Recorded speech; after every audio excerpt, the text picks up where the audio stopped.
Hey, O Be Joyful Church. We are in 1 Peter chapter 1 and verse 14 to 16. And this is where Peter is speaking with a very imperative voice. He wants to very clearly nudge these people forward, encourage them in a way that isn't just explaining what it means to follow Jesus in hard times. He's saying, this is how you do it, and I'm going to take you there. I'm going to really walk with you, but I'm going to push you along in the process. So let me read this to you, starting in verse 14. As obedient children, do not be conformed to the passions of your former ignorance, but as he who called you is holy, you also be holy in your conduct, since it is written, you shall be holy, for I am holy. Now, before we get to all this thought about holiness and what that might mean, the passions of our former ignorance, he says, let me set this up for you.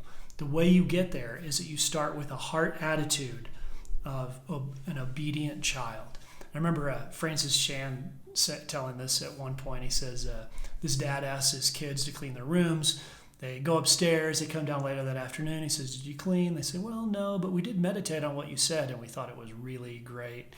And the next day they come downstairs. He says, did you clean your rooms? They say, well, no, but we did look up the words for cleaning your room in Greek, and it was really cool. We liked it a lot, but we still didn't do it. And the third day they come down and he says, did you clean your room? They're like, well, we didn't do that yet, but we had some friends over and we talked about how great it would be if we cleaned our rooms and how we would get it done. These are probably great kids, but they weren't obedient and they weren't humble. They were just making excuses. They were just talking about things and not moving forward. And Peter says, I want to move you forward. And how you do that first is with an attitude of humility like a child, obeying in the best possible sense. And that's hard for us. It's hard for us to do.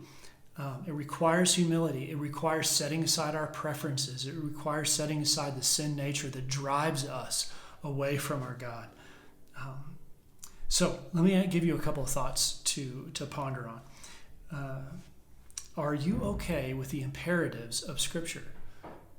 Peter is giving us direction that we should follow. Are you okay with that? Yes or no? Just so you can answer that question. What are some of the statements, even in this passage, that you struggle with? What does it look like for you? What's hard in this concept of moving towards holiness?